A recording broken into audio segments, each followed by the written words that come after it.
Okay. Hi, my name is Leslie Brown. I am with the Warrensburg School District, but I'm an administrator at the Countywide Alternative School Program. The building is called Reese, and it holds multiple programs. The alternative school is called Gateway, and I've been here for 8 years.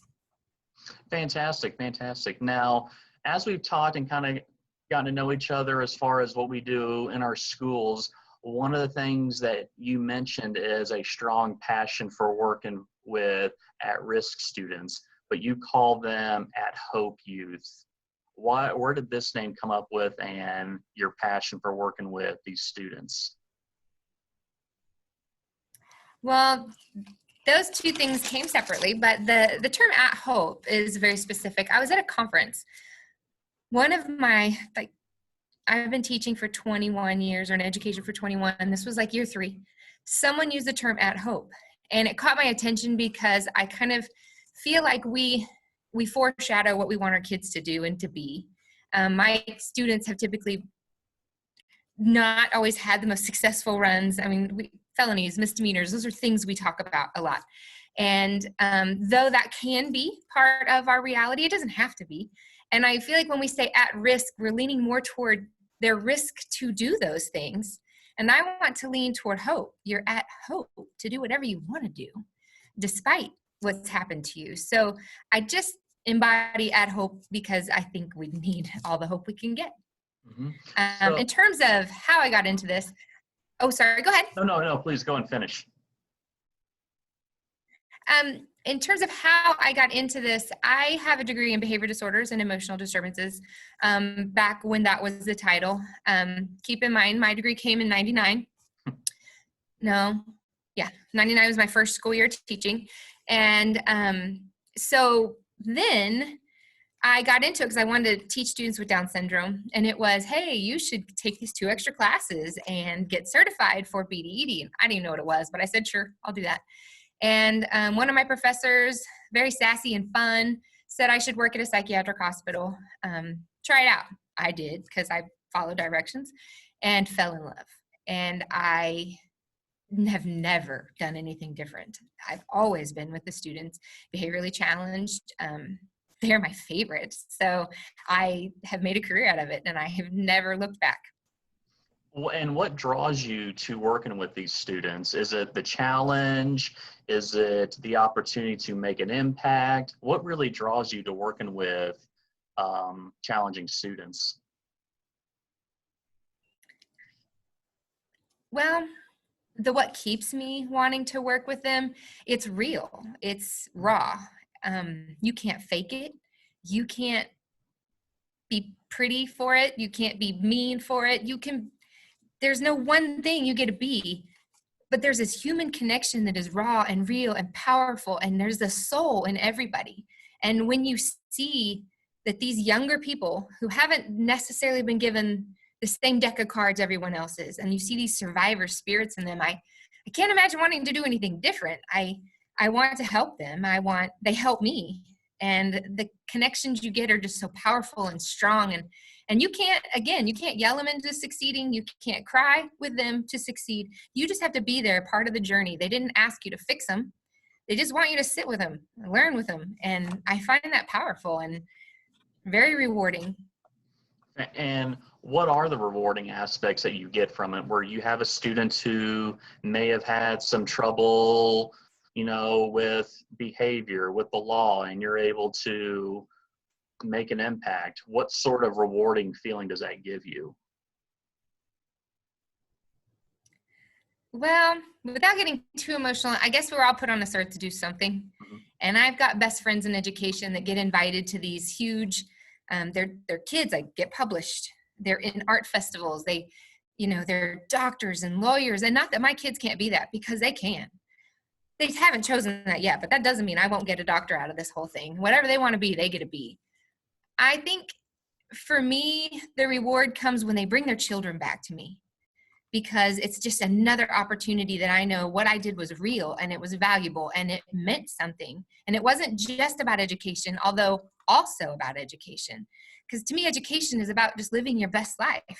And I want to be that for them. I want to be someone they keep coming back to and keep this moving. And So I'm a grandma, not really, but to a whole bunch of people. And I take so much pride in that because I think that means what we're doing is real. And fantastic. And you talk about being real. What are ways that you are real with your students? Are you just brutal? Are you just honest up front? You kind of tell them how it is? How are you real with your students? Okay, well, the first thing we do when a student meets me is we have an interview with my staff and the students. And there's just some very basic questions. We are a trauma-informed school, and I put my life up front and right there to view. I am transparent. I am a child of trauma, and I was raised by a Vietnam vet. That brings a lot of things to the table. And I'm not from an educated family, so that also brings things to the table. And I think my kids just need to see who I am. I mean what I say what I mean. I'm not good at coochie-cooing anything. The kids always tease because I smile. I'm a bubbly person. And when they get in trouble and I'll be getting ready to yell, apparently my eyes get real big when I'm about to get real mad. And they'll always say, don't mistake her kindness for weakness. It's like a little joke around here. And I just try to stay very, very honest and not be emotional. Like, they get the right to pick whatever they want. It's my job to set the boundaries, what I will accept. It is their job to choose how they will handle that. And so each day I'm a broken record. I'm going to tell you what I want to see. And I will respect if you can't do that. We just have this agreement that there's always a door, but you're always welcome back in. We may have to try again tomorrow, but you're always welcome back in. Fantastic, fantastic. I love it. So since you have began working with these students, I know you've learned a lot. What are some things that have allowed you to grow as a professional working with challenging students? Listening to them and not blowing off what they have to say, as you should do anyway, but listening to them in the context of learning and leading learning for other people. For the first part of my career, not to dismiss other people's views, special education was kind of on the back burner. Behaviors were on the back burner. And though everyone has a right to think what they need to, I never felt like what I was doing in my classroom was something that everybody needed to know or wanted to know. I thought it really applied to this many people. And so I just kept it quiet and over in the corner. And I needed to grow my self-esteem. And then I started getting degrees and realizing a lot of people wanted the information I had.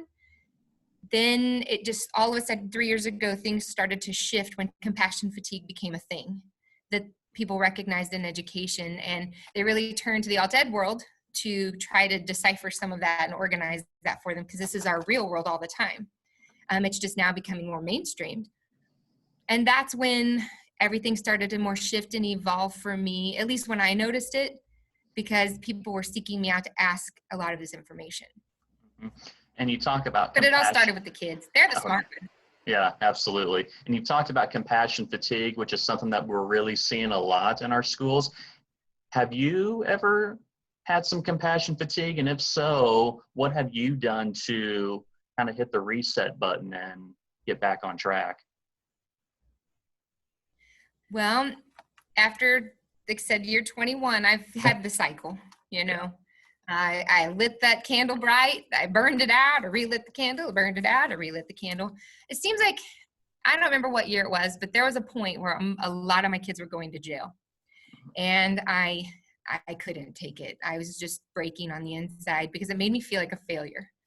And I was still young. Keep in mind that, I'm raising 4 kids while you're teaching, and all these things are happening as you're growing as a human. And my husband's in education. He's an amazing teacher, now leader as well at another school. And he teaches regular ed. So, he just got all these accolades and things. And it was really just hard to feel important when my kids would still go to jail. Like, I just felt like a failure. And so I taught elementary for a year. I'm secondary. It was a great experience. And what I learned from that year, I believe in faith, and I believe faith put me in that role to remind me that my big kids, I could see these little kids and their needs just never got met, but their bodies got bigger. And I needed to see that because I'll never forget that lesson. And it lit me back on fire. And that lasted. And then I started coaching track and student council, which really helped me because you got to be around 115 kids that didn't always battle the same battles. We battled things like times and form and winning or whatever. And that kept things strong. And then I came over here to lead. And the newness of that kept things strong until last year. We had a really rough year here last year. And, for the first time, you start realizing that it's taken its toll. So, everybody knows on high blood pressure medicine, you start having health problems.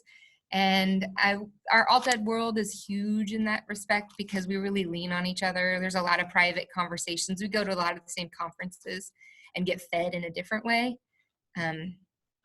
So each time I go back to my faith, remember why you started, right? And luckily there's always a former student right about the time I need it shows up. Like, to tell a quick story, I had a kid, I ended up having to kick a kid out, just aggressive that day. It was a rough day. Okay. Kids out front calling me very lovely names. I'm certain of it. And one of my former students happened to be across the street at a buddy's house. And my phone starts blowing up. Hey, Mrs. B, you okay? You okay in there? Yeah, good. I didn't even know what the former student had witnessed. He's 30 some years old now. And just the fact they're reaching out to make sure you're okay, it means a lot. Because me and that kid, when he was back in school, we battled it every day, but they're still there checking up on you. So every time something little like that happens, you're like, okay, I got this. Now, I want to get a little deep here. You've had a lot of students throughout the years that have come from numerous backgrounds. Has there been a student or two that have come through that you felt like, maybe could I have done enough, or I wish I would have helped him or her this way? Is there a student throughout the years that maybe you wish you would have done things differently or something?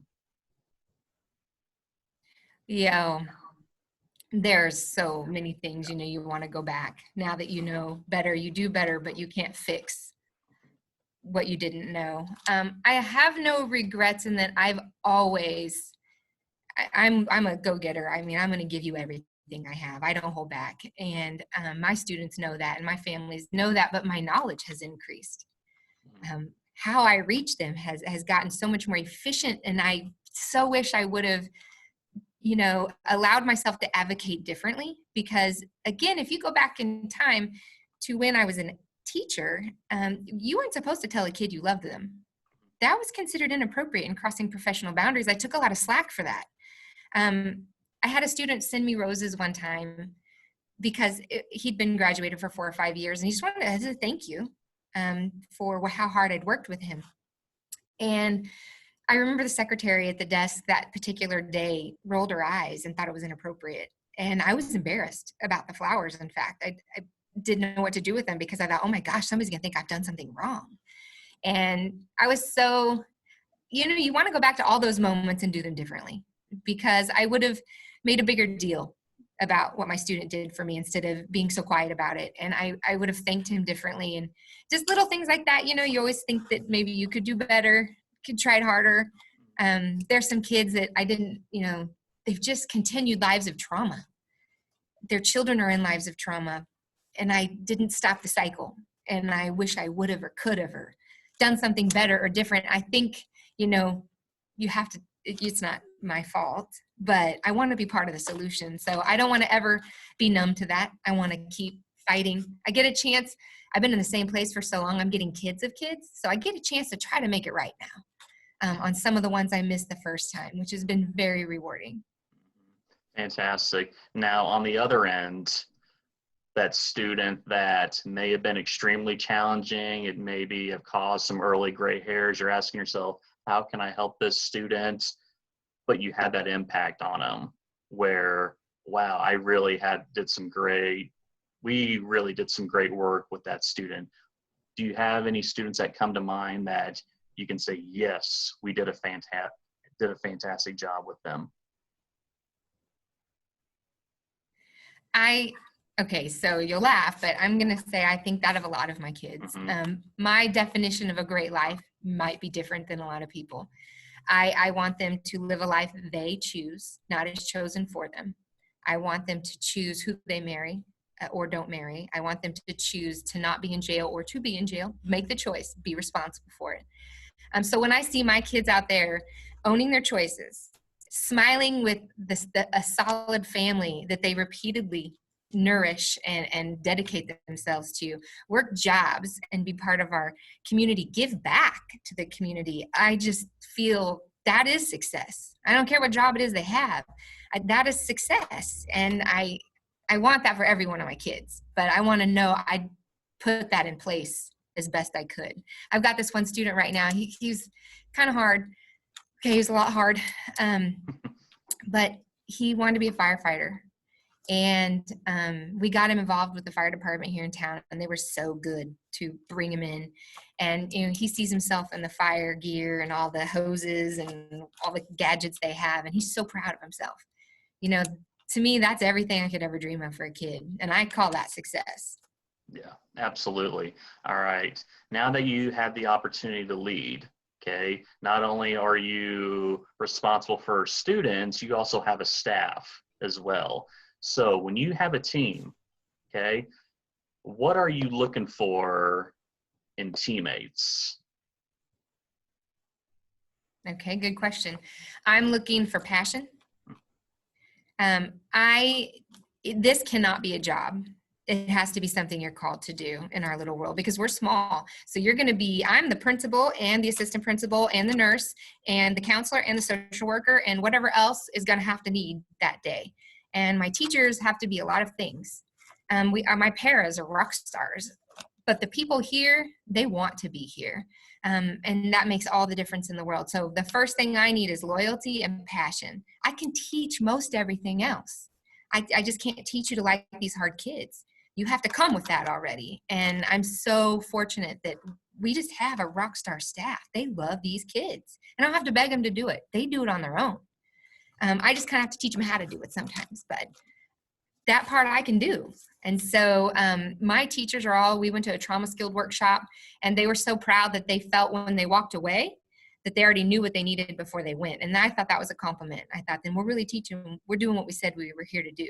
And I just can't speak highly enough about the staff that I've been given and that we've worked to create.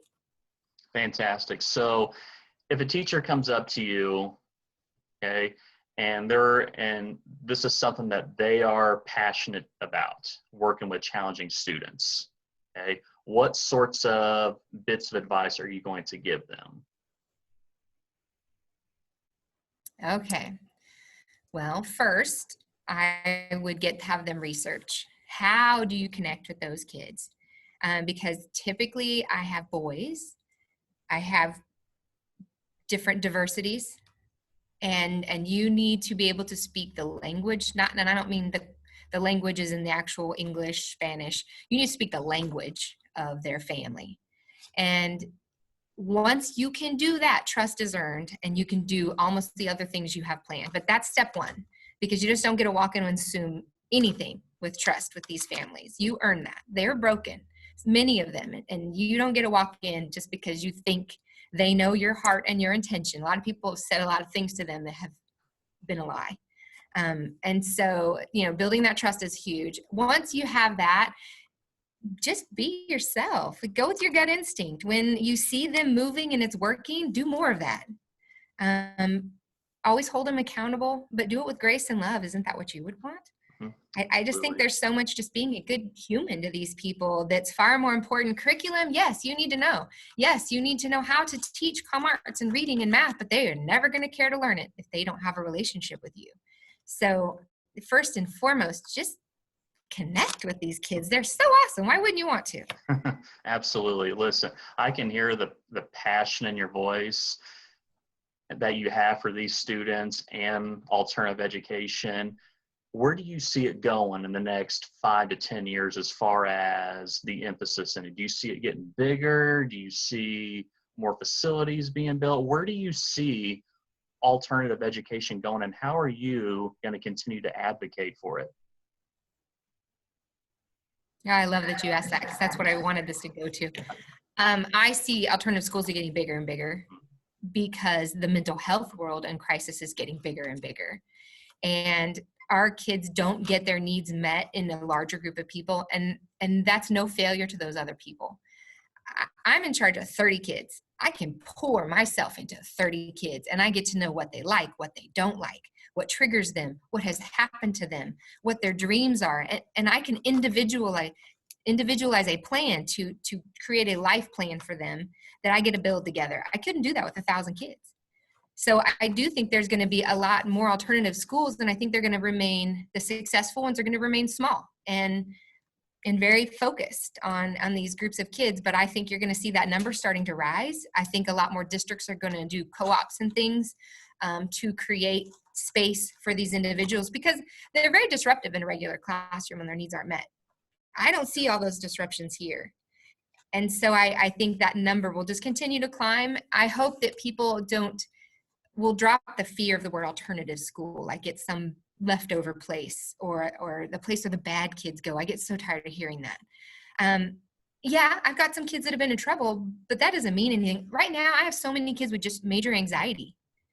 They could be at the top of their classes in their normal schools, but they can't handle being around a lot of people.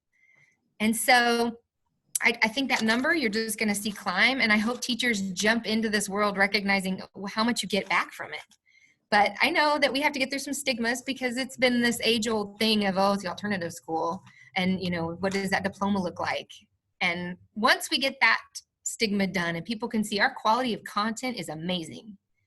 But what's more amazing is what we're doing with these kids and their attitudes and their perspectives and making them matter and be seen and be heard and belong to something. I just don't think they'll ever go back if they'll give it a shot. Fantastic. Now, I'm a huge proponent of mental health, and you mentioned that we have an increase in mental health in our students. Since you've started teaching, would you say that more students have mental health needs that aren't being addressed? Absolutely. I think first off, the crisis for mental health has increased because we say the family's broken down, but they broke down a long time ago. It's like a mirror that shatters these days. So like, okay, the ACE score. Sure. People talk about trauma. There's the ACE score. Mm-hmm. And now we know of the 10 questions, they're really more like 15 questions that you ask, not just you can have a score above a 10. A lot of my students do.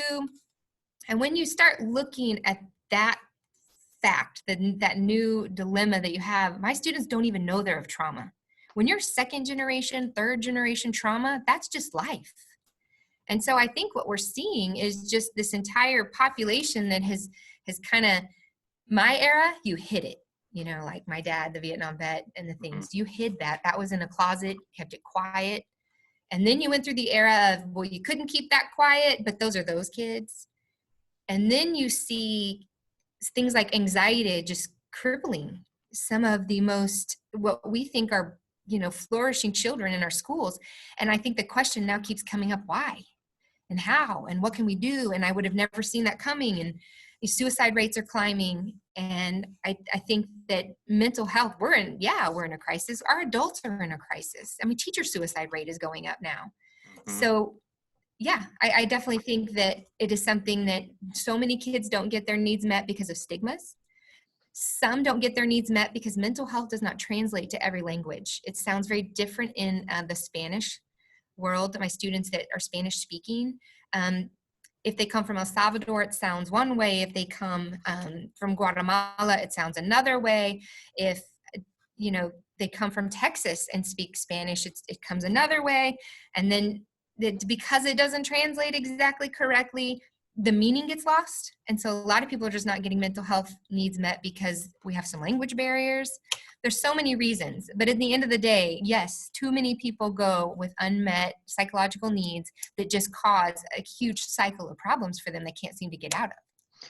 And so what are ways that our schools and alternative education can help reduce these stigmas? Because, I'm very upfront, I battle depression. but I have different lifestyle things that I do to help curtail that. So, and I'm upfront about it, with the website and interacting with others, and that's okay. What are ways that, and I couldn't imagine myself saying that out loud a couple of years ago. It took a while for me to feel comfortable to actually talk about it, and I'm perfectly normal. It's just, everyone has their own challenges. So what are ways that our schools and even alternative education can help reduce these stigmas? Because we have so many kids that have so much to offer, but they suffer from, anxiety, depression, bipolar. What are some things we can do to help reduce these stigmas for these kids? One thing I truly believe in school-wide programs. And I think is something I don't need to sell anymore. I think people recognize that trauma-informed is mandated as well as needed. And I think the more we normalize the pieces of mental health that we all can relate to. We all have good days and bad days. We all have things that may not make sense to someone else, but are triggers for us that make us emotional or scared or sad. And the more that we can normalize and be specific on those, I think the more students that do really battle it more frequently and more extremely, will start to speak out and get more help and feel still a part of the regular environment, because belonging is so huge in them getting past some of the things that they're dealing with. And so then teachers, one, being transparent, like you said, and then learning things they can do within their normal lessons and classrooms that are so easy, that don't take any extra time. Mindfulness, grounding activities, simple concrete things that anybody could do that doesn't need a lot of training, could do as part of their everyday classroom activities, would make such a huge impact long term, especially starting in kindergarten, before the problems get so big, or at least they feel like they're so big. That's going to be, I think, coming anyway. I'm just excited to watch it. I hope I get to be a part of it.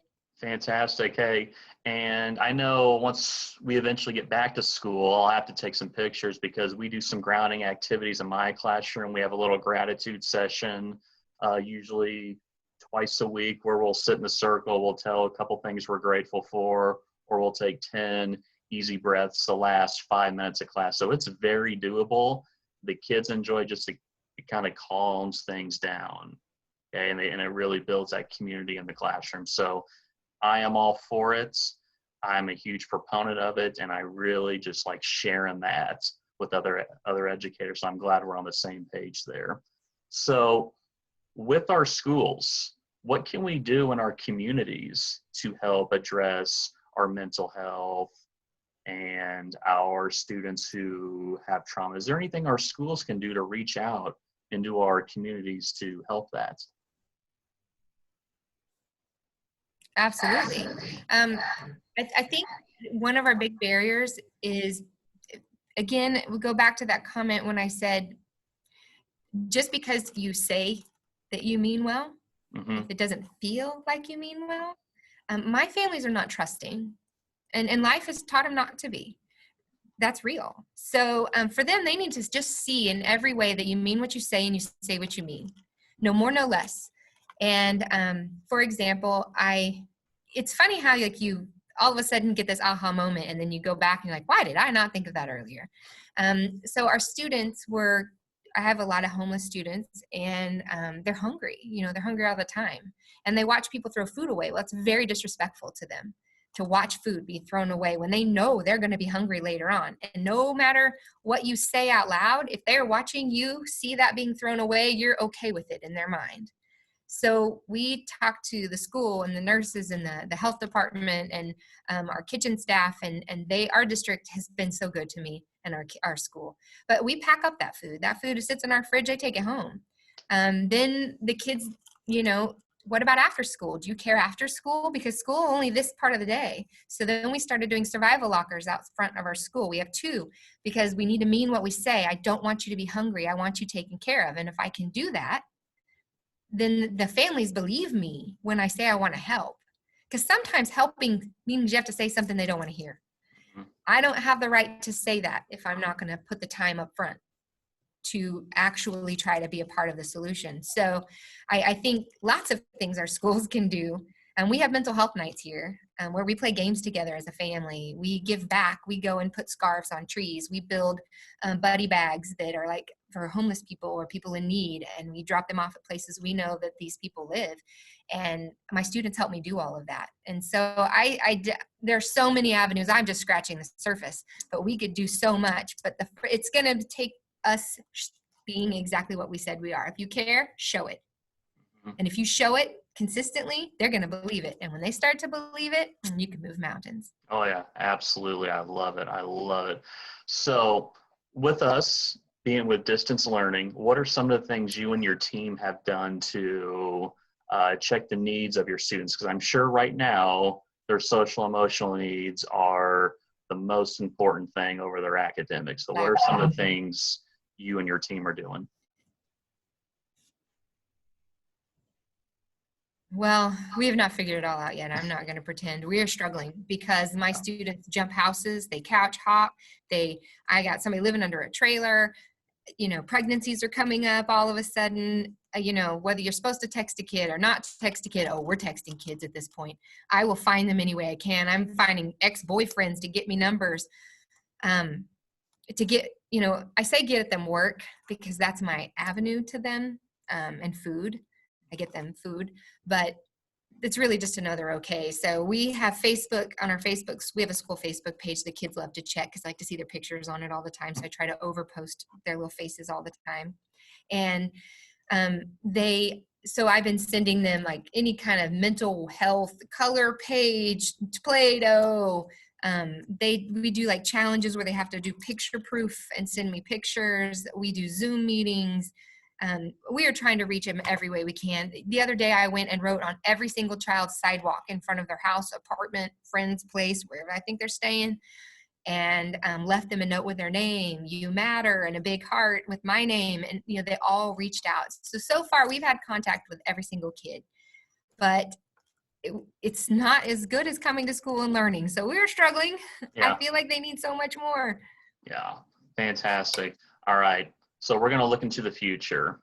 Okay. We're going to look at you. Where do you see yourself in your career? Do you want to keep where you're at? Do you want to keep expanding? Where do you see yourself in the next 5 to 10 years? I get asked that a lot lately. I used to dream of going to a regular ed school and being a principal. I say a larger school, but my school's teeny tiny, so about anything is larger than that. And I say that probably on my darker days because there's more help at those schools, it feels like, and more people to share things with. But I don't think I really mean that. I would love to be over a group of alternative schools. And I think a dream job would be getting everybody, why do they have to learn from scratch when I spent all these years trying to learn it? And I would love to give back like that. And I went and got my superintendent's degree to think differently. And it did help me think differently, more globally, but I don't want to think, I want to be global, but at risk global. I want to be with my kids, my at hope kids. I want to expand their lives. And, again, we talked about where's mental health and schools going. I think more alternative schools that stay small. So I would love to see myself expanding to where I get to touch all of those. If you touch those teachers in those schools, you touch those kids. And, I play with my kids every week. We do boot camps every week here. I'm a principal that is in the classrooms with the kids all day long. And so every Friday is a boot camp here where we play together. Well, that's what they think we're doing. I'm doing social skills and working on structured functions like that. I'm being with people, but they think we're playing, and we're playing. It's fun. And then we do raffles and all these every single week. And what if you could do that with a bunch of schools? Oh, so much fun. They could do intramurals. There's so many opportunities, because with opportunity is hope and a chance to help a kid. So, man, that would be awesome. That would be fantastic. I know with Teaching SPED, we have the Job Olympics that goes on in the Northland where a lot of our, and it's great. Yes, all the students get a medal, but just when you see the look on their face, when they win something, they're being recognized, they're being cheered, it's really, really cool. And I love being a part of that. Yes, we started a new trend here. Okay, so we're in an old elementary school, Mm-hmm. right? And the school's like burned down. It's been rebuilt 2 times. This is the third view version of this building, but the same school bell is here from the beginning. And this is I said my 8th year, and I've been scared to ring the bell because I kind of thought it might break, and I didn't want to be responsible for breaking a bell that's that old. And so one day I finally got, my gumption, and I went and rang this bell. So we decided that when a student earns their credits to graduate, the minute they earn those credits, they get to run up and ring the bell. And it has become so much fun and emotional for them to get to have their turn to ring the bell. And so we have a hashtag ring that bell, and just little things like that, but makes such a big impact for my staff, for my students. We have the OSS program here. So it's a countywide program. So kids could be from all the schools in our county in the OSS program. And the kids in the OSS program cheer from the room for those kids. They know what they're getting ready to do. And I think that's so special. It makes a really cool moment. Fantastic. That is so cool to see. And especially with the hashtag and putting stuff on social media, that's really cool because so many people are going to recognize that and be proud of them for the hard work that they've done. So, to you, what makes an effective leader?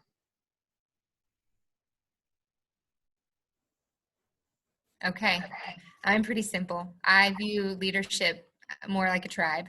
And my husband and I, again, we're both leaders, so this is a conversation we have all the time. I think leaders step up and they fight on the front lines. And, sorry. No. I think leaders eat last. I think that you should love your people more than you love yourself. And so when it's time, you sit back and you eat last. Make sure they are fed. Make sure that they are passionate and filled and cared for and loved and mattered. And then you go back to the table. And when things are hard, you step up first. You take that fight. You take those battle scars and you show them, I will clean toilets. I will take that rough kid. And I think that's what makes a leader. Relentless, fearless, passionate, and you better work harder than anybody around you. Absolutely. I love it. All right. The last one I'm going to get you with. I'm all about we are one team. What does we are one team mean to you? My school, our hashtag is Reese Family. It has been that way since I started. I have tried to make a family atmosphere of everything I've ever done. And I was raised in a family that didn't have a lot of things, but we had a lot of love. And I truly think that the answer to trauma is love. The answer to a lot of other problems is love. And so to me, one team, and we're all in this together, just simply means, we really are. I'll use your strengths. And I'll balance them with what I can offer and whatever it takes. Any role is the same here. I mean, yeah, you have a different duty, but the role means the same. We're all in this together. We're just going to go fight the front lines and see what we can do for kids. Fantastic. All right, Leslie, I cannot thank you enough for joining me. This has been a wonderful conversation. Your passion is infectious. We're going to go off the record. I'm going to ask you a couple other questions. And we're going to definitely do this again, all right? I hope you and your family are doing excellent, all right? All right, thank you. Uh-huh.